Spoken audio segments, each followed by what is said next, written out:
Hi, welcome back, my dear student. In this lecture here, I'm going to show you how to make the code that you're watching right now, that you're looking at, that we did in the last lecture, a lot easier than what it is right now.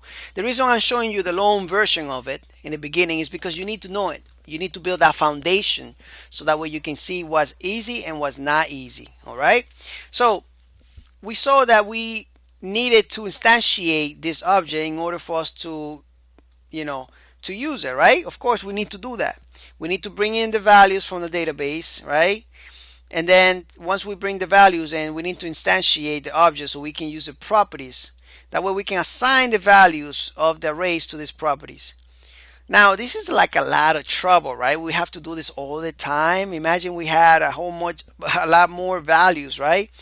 Well, why don't we make a method that will do this for us? That will instantiate the object and will assign the values to this arrays right here, right? We assign the object properties to this. It will assign the array values to our object properties. All right.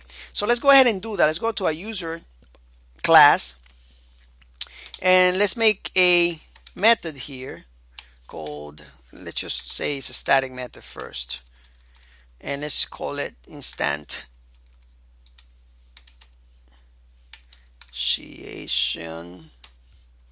Hopefully I'm spelling it right. If not, that's okay. That's a custom name anyways, right?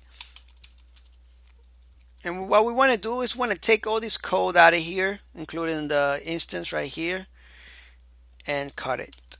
Come back here, paste it. Oops. Paste it right there. And if you want to fix that, you can. I will fix my code, but I'm not going to do it right here when you are watching, since it's going to take a little bit of time. So, but anyway, I'm going to rename this object, because we can't name it this user here.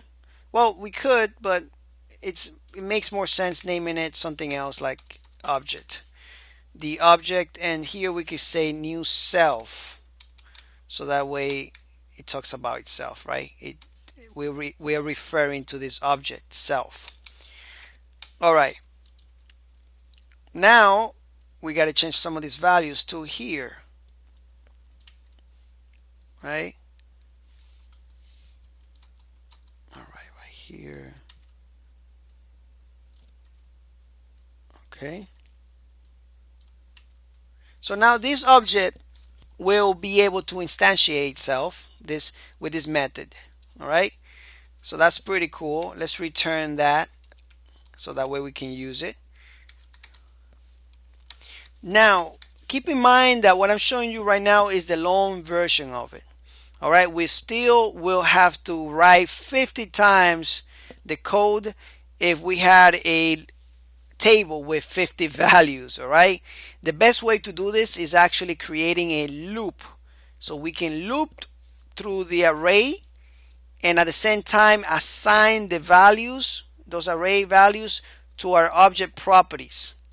All right, so I think that's going to be really cool. In the next lecture, all right, we're going to be learning how to do that. Let's just organize this a little bit. Let me show you how I do it, so that way you can do it yourself. All right.